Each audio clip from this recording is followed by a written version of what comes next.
सझुका कक्का के कहल बात के रात भर सोचनौ है, तहन जाकर मन भोर में यानी मन के अथी केनौ है, अस्थिर केनौ है जे कि नहीं कक्का ठीक कहि रहल छै कि जैसे हम तो जीवन ओनाहिते बिता रहल छी दोसर के बारे में सोच सोच कऽ, से ई तऽ व्यर्थ के अइ। आ देखियौ सामने वाला आदमी जे करऽ के ओ कहि रहल छै, तरक्की आगाँ जा रहल छै, तऽ हम ओकरा देख कऽ जरबै किया। आब तसल्ली भेला मन के कि नहीं हम जही में छी, जतबे कमाई छी ओ अपना परिवार के संगे रही कऽ खुशी रही, खुश रह के कोशिश करी, अही में भलाई छै, अही से जीवन यानी ठीक ढंग से बीतत।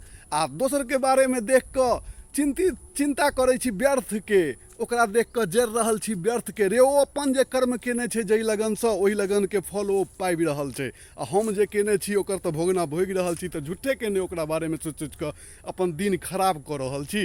तऽ नहीं आब एकदम आब हम सुधरि गेल छी, एकदम बुझि लिअ सुधरि गेल छी। तो भाई साहब जय मिथिला, जय मैथिली आ जय भारत माता, जय हो।